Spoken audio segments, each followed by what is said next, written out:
profesionālā izglītība strādā atbilstoši darba devēja pieprasījumam.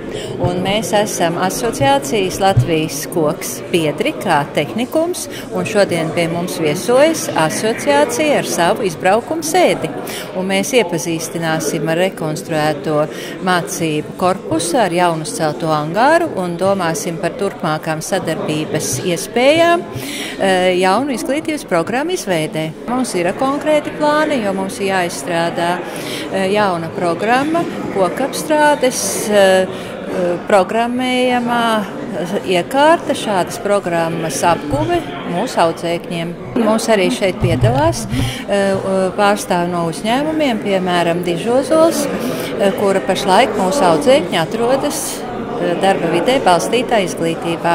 Tagad ir viena no tādām sēdēm, kur mēs jau iepriekš bijām norunājuši, kad šis tehnikums ir, kā saka, beigta pirmās kārtas rekonstrukcija, un, protams, visiem tiem darba devējiem, kas dod darbu tiem absolventiem, kas beidz arī šo tehnikumu, ja, tātad viņiem ir interese par to, kas šeit ir izdarīts, ja, un kā tiek organizēta tātad šo te mūsu nākošo darbinieku apmācību. Tas, kā saka, ir tiešais tāda mūsu saikne ar šo mācību iestādi. Līdz ar to arī veselstrību direktoru mūsu mēbeļu uzņēmumu un kokapstrādes uzņēmumu direktoru izteica vēlēšanos šeit pabūt un redzēt.